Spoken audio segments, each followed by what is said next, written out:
Hello, welcome over to episode 10 of the Rock with Sambongo Season 3 little program that we are up to and doing. So, this is a really cool episode. It just has a lot of... I'm going to tune this up to drop D. So I'm going to drop C. Make sure it's actually in tune.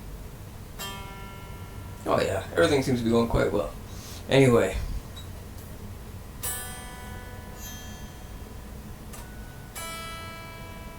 And there we go. And we're gonna try out a few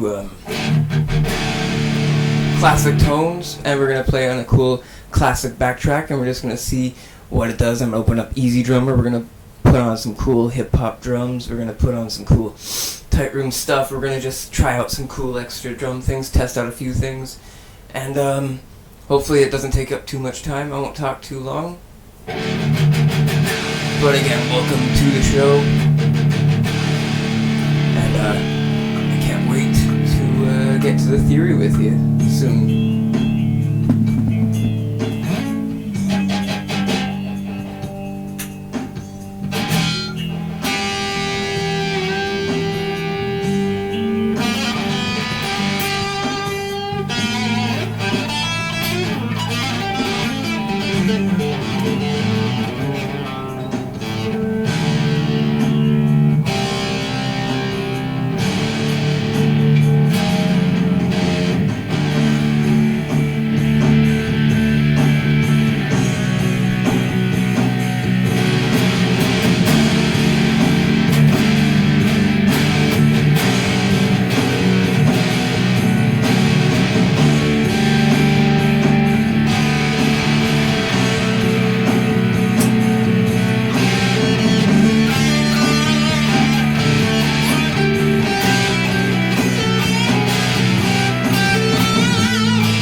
Alright, I hope you guys liked that. Now, my boom mic over there, it died. My batteries are done. I can't use it no more.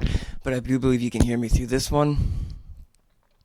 I mean, there's only one way to find out. I gotta look at my phone. So you gotta give me another minute here to pause to find out if I'm actually making any sound at the moment.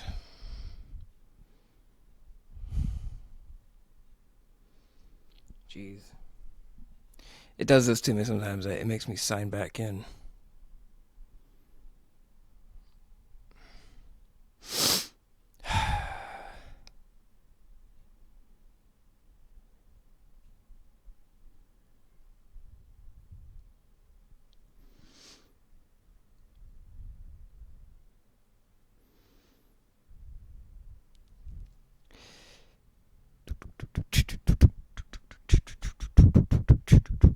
Okay. Now let's hear exactly how loud we can be. I think we can be loud. Oh yeah, you can hear me just fine. It sounds like old school rock with Sambongo. Alright, old school rock with Sambongo didn't have the boom mic set up, but I did have this.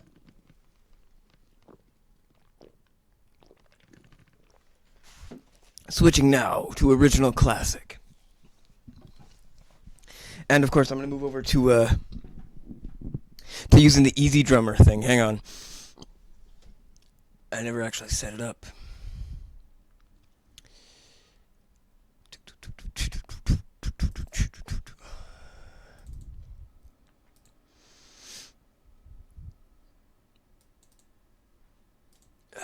Bright room. Hit the grooves. Let's go with a hip hop.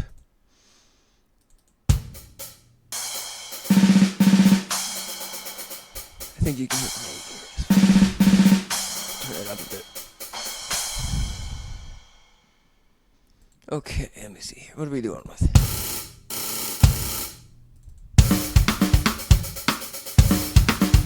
Oh, that's what we're doing. That's what we're doing right now. Okay. Alright, let's do this.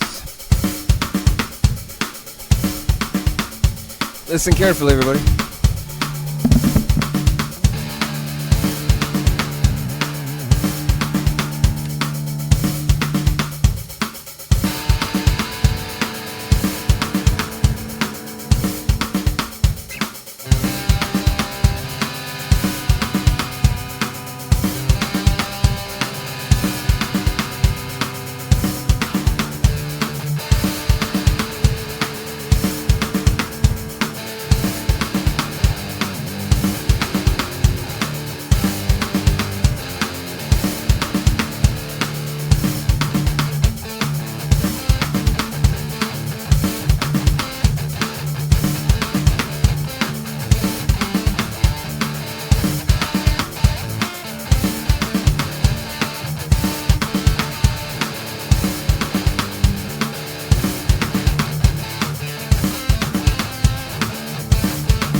so I'm just gonna do something super weird. I'm playing acoustic.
All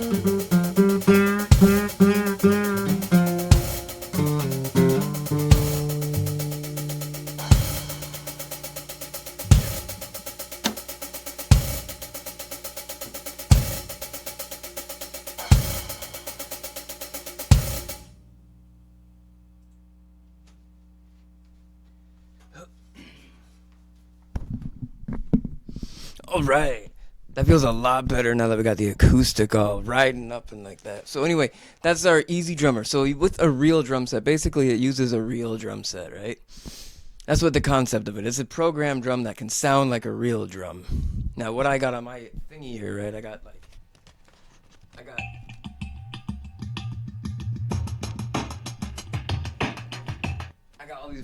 I got all these pre-recorded tracks and whatnot, and those pre-recorded tracks, they're pretty funky and they make you really move around a lot in order to get to the sound. You gotta skip a few steps and you gotta try a few other different things you wouldn't normally try. But with the easy drummer thing, you get to command a real drummer basically.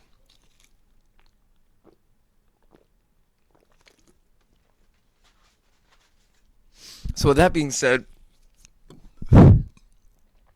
we can take whatever hip hop style we built up over here with the extra badass the kick and snare,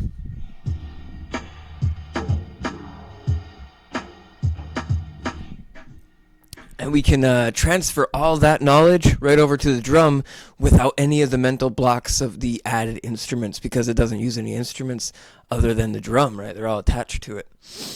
And so that one was styled to like some super heavy duty metal drum, like a metal guitarist. I don't know, like a metal band, right? Like a rock band. And there is a few other ones. There's a big contemporary looking organized jazz drum set, and then there's like a tight room studio drum set that you could program it if it was, but it's fake, so it's just muted with all these weird pads. And I was trying to experiment with those a little while back to try and get some extra cool vibes, and I found that the blues was very powerfully translated over top of it. So anytime there was like a need for extra like rhythm where I wouldn't have normally like a guitar sound or anything, I would slap my thumb down on it and I would try to like rake across the strings and just hear like the sound of the smack. Basically, it's the weirdest thing, right? You hit it, and then as it's being hit, you run your thumb over it. I'm gonna show you right here.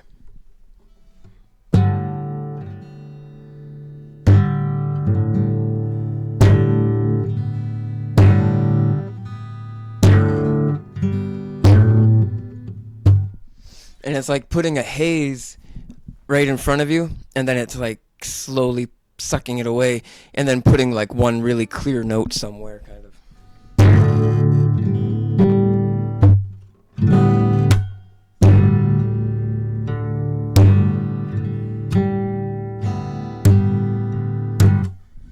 And you just kind of stagger the rhythm along it, right? And so I found that it doesn't have room for that on the presets, but it does have room for that with a real drummer. So naturally, you got to get yourself one of those systems if you're going to practice that way. Otherwise, you got to take the time and you got to be really creative and try to implement the single technique in that one spot. And in which case, you should be able to use a preset just fine. You got to find it first, that's all.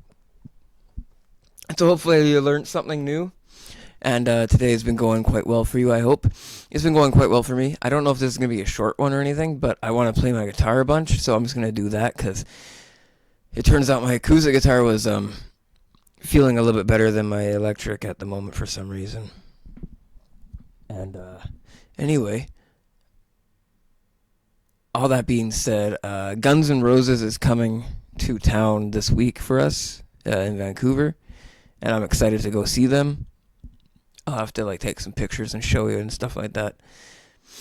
But yeah, so of course this is all very inspired by, the stuff that already inspired us so much back in the day and whatnot.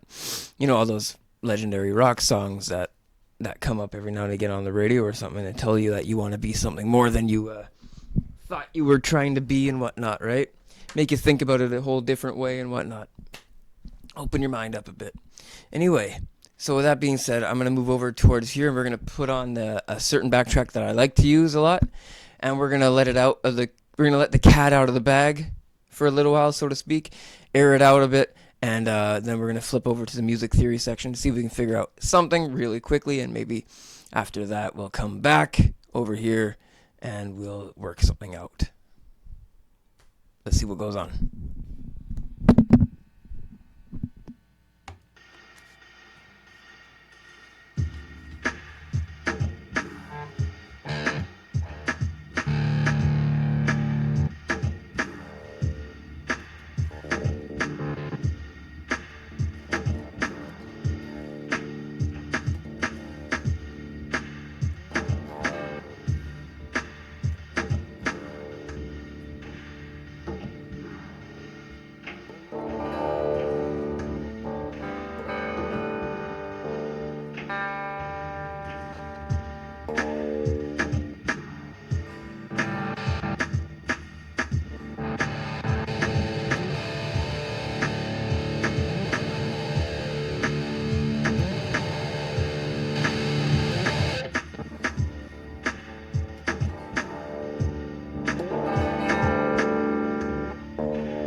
So I'm still experiencing those technical difficulties with the guitar at the moment. I'm not really sure what it is. It's in my amp. I don't know what happened. A little while ago, every now and again, something just started fading in and out, and I had to like get it checked to make sure that there's even sound coming out of this thing. It's weird. It'll be there and then it'll fade out. So it's a like there. It's coming louder now. It must have something to do with the fuse, like a little fuse that goes in it somewhere, and it just doesn't want to seem to cooperate with me, and I don't know, it's just a little weird.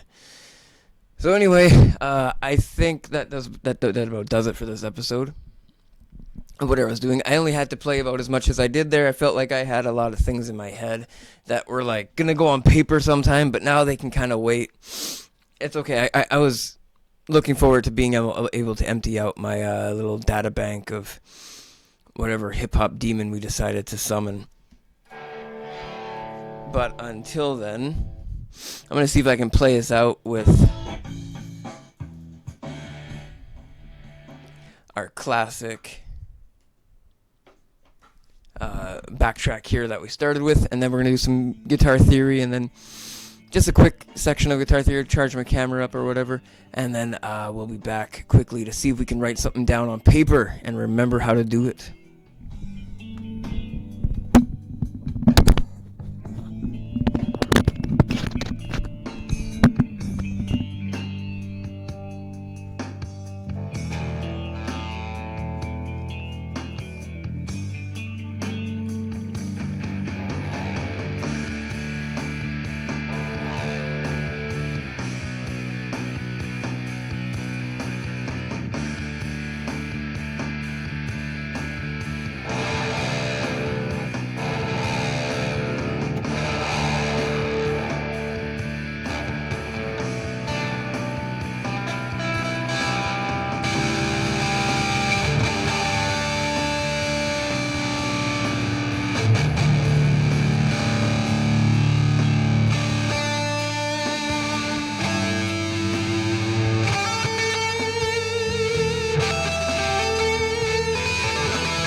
Alright, hey everybody. So here's what we're doing. We're gonna quickly talk about a little bit of music theory, just the tiniest bit of music theory. Just a little, just to make sure our brains don't fall out of our head. Or anything in particular. I think I reversed the camera. It looks a lot cooler while it's reversed, I just noticed. But yes, there it is. It's better. Much better. Anyway. Yeah, so here we are. Oh, that's our easy drummer. This is our easy drummer. It's pretty cool looking. This is our bright room.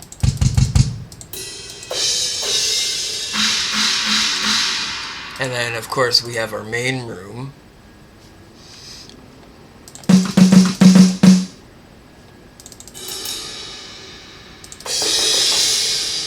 And then we have our tight room.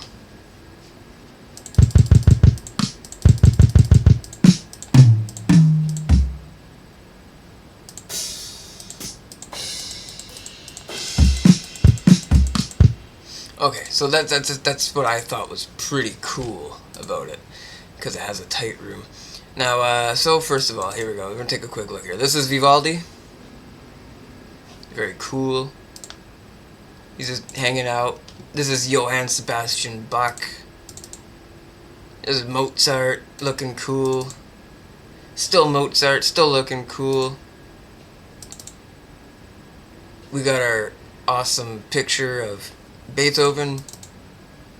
Beethoven. Beethoven. This is a lute. And, yeah. So basically, in the world of music and whatnot, you pass through the spectrums of history and all of that. You have to. You have no choice.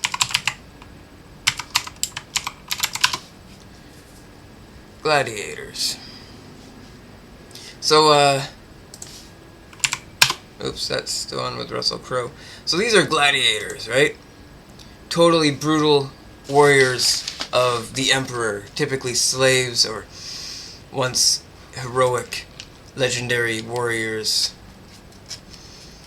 from slaves, and of course they were ruthless killers if the emperor told them to take the life of the other person. And Spartacus, it was the mightiest of them among our gladiator heroes. They were legend of killing sports. And this is the time, and you may wonder why I'm talking about this or anything. This is a time in the world where the existence of music and all these things were vast. They were there. The understanding of music and stuff like that was actually quite real. It just wasn't something that they were accessible to. And that's basically what we're trying to talk about. Talking about right now is accessibility, basically. And that's why, during this reach of accessibility, I decided that we were going to talk quickly about the first 7 notes. Right? A, B, C, D, E, F, G. Basically, if you have music in mind, you should think A, B, C, D, E, F, G. And naturally, you want all of those available right away. So the way this guitar is designed and tuned, you can fit A, B, C, D, E, F, G right at the first 3 frets. More or less, first 4 frets. But you can't get, like, that B in place just in time. You'd have to, like, play a power chord or something like that. I can't remember what chord is in the way, but I believe it takes up to the 4th fret. And anyway, so I'm going to take a look at our fretboard. I got something up my nose. Jesus. This Twitch thing is not for the, like, lower viewerships.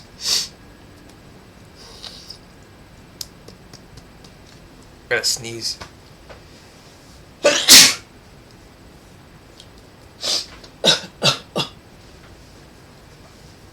Okay.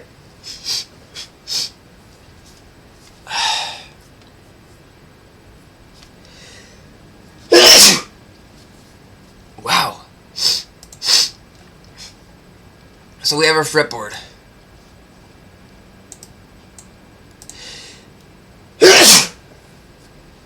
And our fretboard involves all of these notes. And we want all of these here, the 6. You see these 6 strings? E, A, D, G, B, E. And you need to fit 7, including the B, right here. But what we need is we need A, C, we need a C, D, E, an F, and a G. So we can fit an F chord here, you can fit an E chord, you can fit an A chord, you can fit a G chord, you can fit a D chord, you can fit a C chord, but you can't fit a B chord until you get to the 4th fret. And that's this cute little characteristic that I like to find.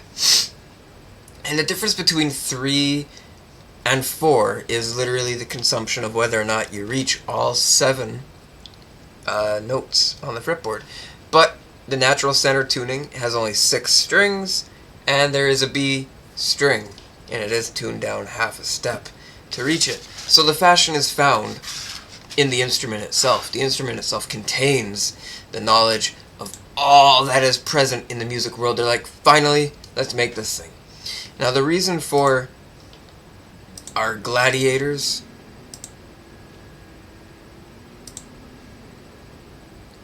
because, of course, accessibility to this gentleman, he had to first pass the rule of the emperor. And the emperor knew all, and said all, and spoke all. And if you didn't kill for your emperor, and or maybe kill for your emperor, because we haven't decided to live.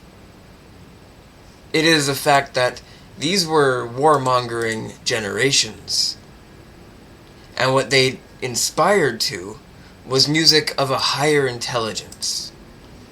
So when you see your fretboard and you see how high of an intelligence is, but you don't see that fretboard, you see more like this, and you're like, oh wow, it's already organized for me. I am the higher intelligence. Right? You imagine that all of these notes, without any flats, any sharps, that makes the bottom line the first 4 or 3 frets. But you have all these black keys and they just interrupt, sort of, and you go back to this fretboard and you're like, oh, well, they're everywhere. In fact, there is no section with only that. There is, over here on the 10th fret, if you go to the 5th fret, you'll see that there is here, but there isn't one on the 3rd, and there isn't one on the 7th. But there is one here on the 10th fret that goes along with the one on the 12th fret, and the 12th fret is a really big one. So the 12th fret lines up exactly with the open strings.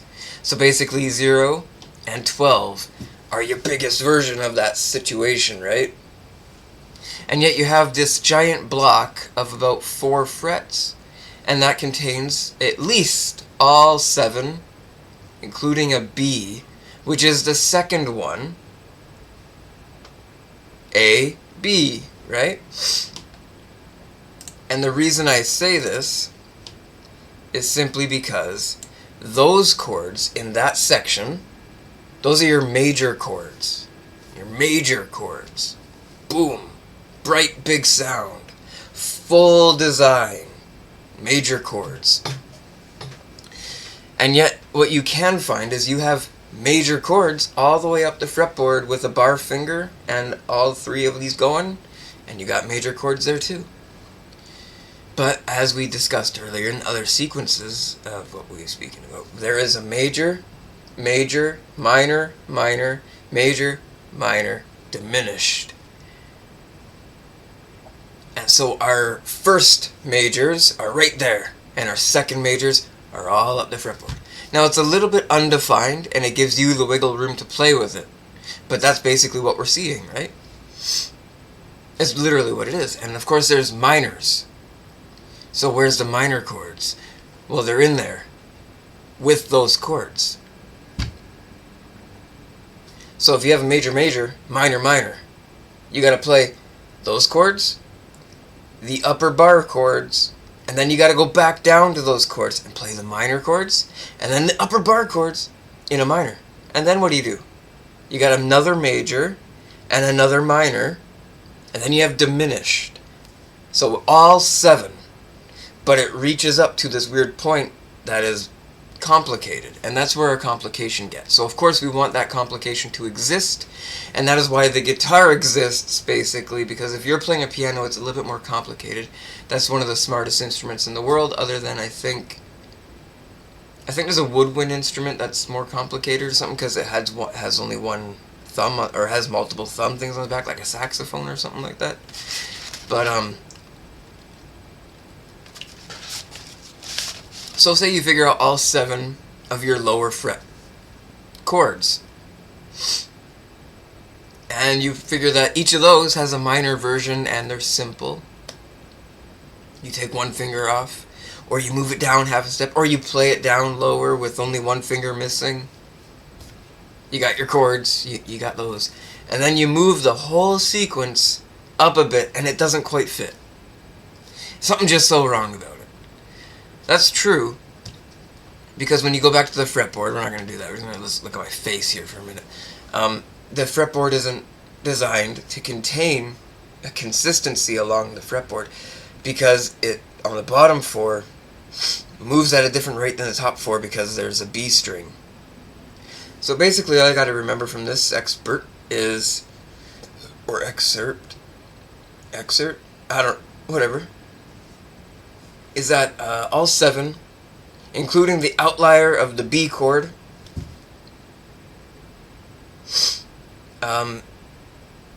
requires you to move between 3 frets and 4 frets, where you have the first position and you're still in excess of the first position.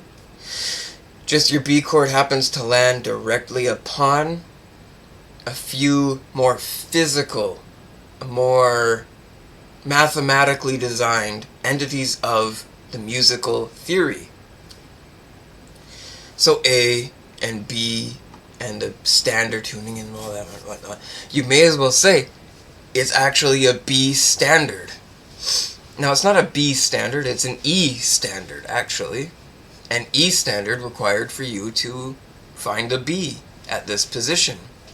But if it was tuned differently to an A standard, it wouldn't be a B, it would be something else that's in the way. Literally, it would be one of those sections over here, B would be over here. And even though the notes are different, it would change according to the tuning. So of course, you got your instrument, and you got your ability to change the instrument. So if you put a capo on it, or if you tune it differently. So instead of getting to the point where you have to tune the whole thing differently and change the instrument itself, just to get to the B standard that we were talking about with E standard, you gotta figure past the first section of your major chords and get into your other major chords to follow the sequence of 7, which goes along the path of major, major, minor, minor, major, minor, diminished, and yet each of those chords, though they are entirely different across the spectrum of A to G, are not all major. Major, major, minor, minor, major, minor, diminished. And that's what's weird, right? But the problem is those are all major chords, and the majors and minors and diminishes make a different circle.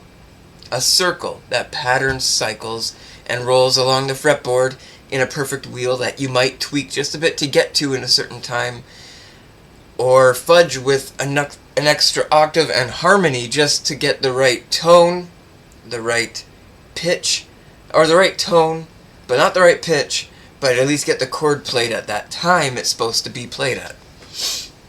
And or make sacrifices for slightly higher pitches, but you can't quite reach that one high pitch because we don't have that many frets. And that's when you use like a piano or a drum, and the drums make really good substitutes for that kind of stuff. In fact, that's what we like to think that the guitar is really doing. We like to think the guitar is accentuating on the things that already exist there, such as the bass, which is such a primary string instrument in any symphony or concerto or whatever those things are, orchestras, and then of course a piano, but that doesn't matter because it's just a hammering of the instrument of strings, and a drum.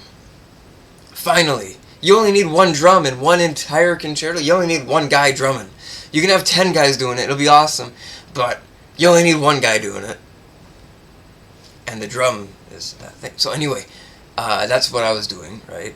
Very simple, low-level structure, 1, 2, 1, 2, 1, 2, simple guitar thingy.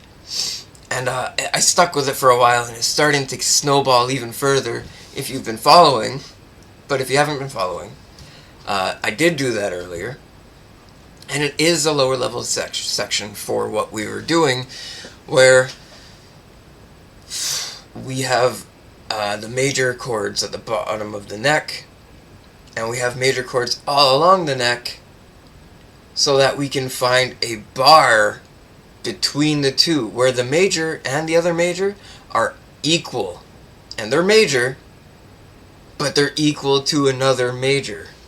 Even though that major is in some harmony that's on a different spectrum, where you can play an E over here, and your E major chord for over here on the barred frets, they don't get until way up here on the top, or way over here, and they sound completely different in a different pitch and a different spectrum.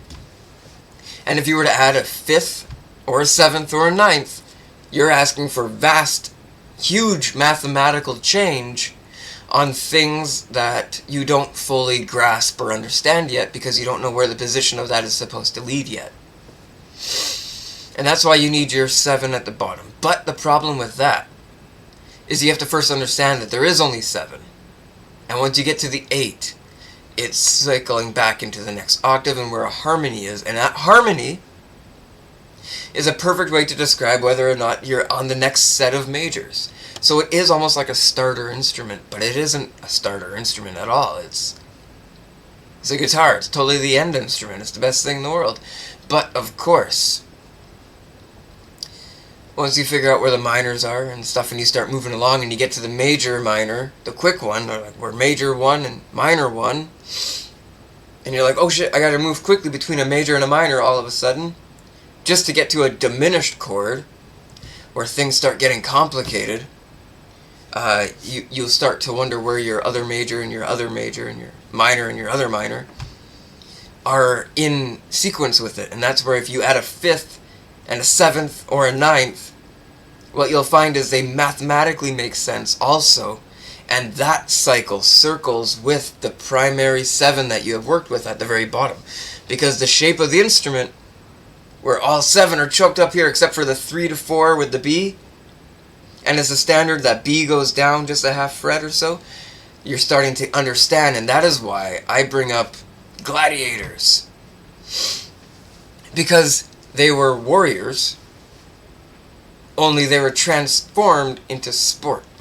So warriors transformed into sport because they modernized and decided war would be no more. Rome is the highest peak of society, and it's always going to be there. Voila! And yet they had a massive barbaric stuff like gladiators. But during that time, the standardizing of music has actually existed. Because music has been existed and has been understood by emperors, by rulers of massive empires and kingdoms for thousands and thousands of years. So that's the interesting part, because when you go back, and I said something about 800 BC, there was these Phrygian warriors, and they were like something in like Turkey or something like that, somewhere where Vlad the Impaler was, and they were all about design of war and death, and they were wearing steel armor, and in 800 BC they could still hammer steel together and give it to their soldiers, and the soldiers were of noble blood, so they'd be taught how to use it, but only certain ones. And it's almost like if, when you're learning that music theory, right, and you're going back in time to look at all the other things other people have done with, like, orchestrators and great orchestrators, I don't know, conductors and composers, you find a likeness to modern society because it's grown. And so if the likeness for modern society has grown using Beethoven and things before the guitar and things involving the invention of the guitar and things that prepared for the invention of the guitar, you had to actually understand the factor that any primitive art forms designed off the fashion of what they enjoyed to hear about was designed based on the factor that it cycled closer towards something that existed, but it started and ended somewhere that actually currently exists. And during those times, French people and Italian people, Japanese people or German people or Russians and like Africans or anything like that begins and ends many new sequences, right? But yet they all round about to the same structure standard of music theory. And that is why you would look at warframes of time, because you want to know when to start and when to stop. Now, war doesn't, and history doesn't tell you where and when to stop, but they do tell you how aggressive and how sweet you might want to sound. It does tell you how fashionably understood the fashion of the time was. Like in the 1600s, with the Spanish Armada, their soldiers were given these giant wool coats, and that's all they made for their time served in the war. They didn't make money. They didn't make rations and food. They worked on the battlefield, and they ate the rations that were given to the soldiers. And they were given a wool coat, and they could live in that wool coat. Warm, right? That's what they were given. And during that time, that's the fashion. Go get a wool coat. And this day, go get a wool coat is still something that you're supposed to do. It's just done differently. And when you look at Spanish things, it's done differently. Especially when in the 1600s, the guitar was invented. So while that's going on and the coat was being given around, the guitar was being invented and first understood by first times ever of all mankind. So there's a huge red light going, okay, what's before then? Let's go find out where the first leather coat came from and let's see what's going on and why. And then, of course, when you get there finally, you only want to get there just barely with the reaches of your creativity. And that's why all 7 major chords are understood deeply at the very beginning. It's organized in that weird way. And yet on a piano, they're consistently spread out across the board, exactly in order, exactly in line, always cycling in front of you, except for the black ones. Except for the black keys. So there is a reason to look at all of what you have learnt so far and look a little bit further. And that is why later on in it, I'm going to incentivize somehow with another reason to give you. And those reasons to give you are things that we build together, unless you like certain modern musics. And certain modern musics are what are we allowed to work with at the moment, because they are criticized and they're all understood by the people, so that we have chosen what it is that we like. They have a #1 chart list and stuff like that, right? So it's easier to understand what you might like to see. You just got to use it. But if you're mixing the two together, you might find the complication of things already being deeply understood and some things not being deeply understood, but still very present. And that's something to do with accessibility. And accessibility is what created certain problems in the world to begin with.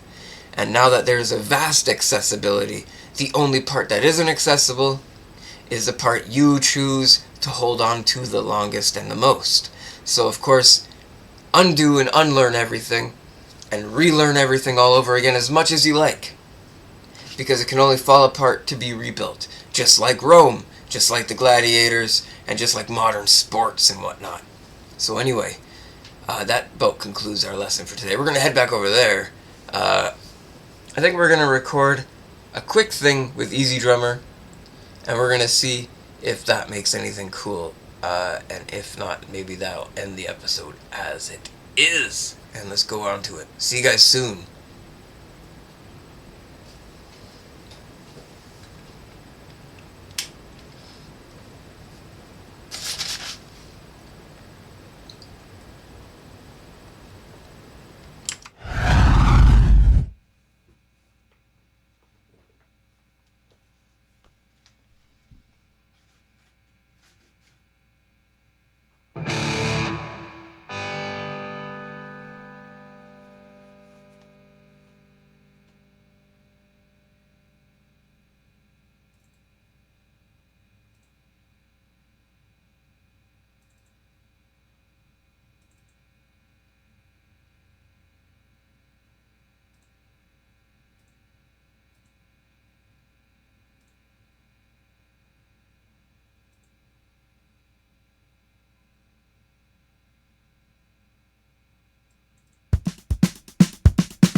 Oh, right. So what I did there is I recorded 5 bars of something. That's a weird thing, right? It's a really weird thing.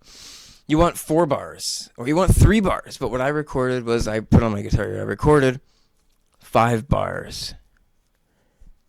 Basically 4 bars, and then I put 1 extra bar at the end. Just like that. And it was a completely on-time drum set. I started that thing just when I thought it would handle all 5. And then I played the acoustic guitar over it for as long as I could handle, until I wanted to say something broader at the end. And what it sounded like was like if you made the rhythm structurized to the containment of the knowledge of music, which would be called a melody, right? A melody is exactly that idea, but a rhythm is not supposed to be exactly melody sometimes. A rhythm is not always melody, and that's the thing I would like you to try and work around from the lesson. Now, in this whole episode I mentioned, that was like something I mentioned in the first part of my speech in the very first section of the video. But if you got it this far, it's good for you guys, and keep peace on you, brother. Anyway, this is something that you should work around, and like I said, with the creativity of certain instruments added to certain things in certain times, you actually have to work all the way around certain things before you can get back to them. And you don't have to always, but you might want to, or at least be on a very good day to do so. And that should conclude our lesson. Let's keep it kind of cool and mysterious, convoluted, and awesome. I'm just going to play one last, while my guitar is working again, cool guitar solo with it, just to conclude it, and then we're going to kick right out of here. Love you guys. This was awesome.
Alright, so, thank you so much for being here for Rock with Sambongo Season 3! I can't stop saying Rock with Sambongo Season 3. Now, this whole YouTube thing has taken me years. And years it has been. And for me, guitar playing wise, each one of those days moves really quickly. So, of course, thank you all for being here. We'll see you soon. And stay cool, guys. Stay positive. And you guys out there rocking with me. Because that's why we do Rock with Sambongo. That's the only reason yet. So, of course, thank you. Keep rocking with me. Because I need the energy. And I need the reasons to keep doing this. So, of course, thank you so much. I love you all very much. Especially you, my sweet mother, who I know watches, my brothers, who I know do watch this, and my new friends, and my friends, and all onwards. Thanks so much for being here. We'll see you soon on Rock with Sambongo. Man, I hope you can hear me over that stinking backtrack. And we'll see you guys soon. Thanks so much, guys. Bye!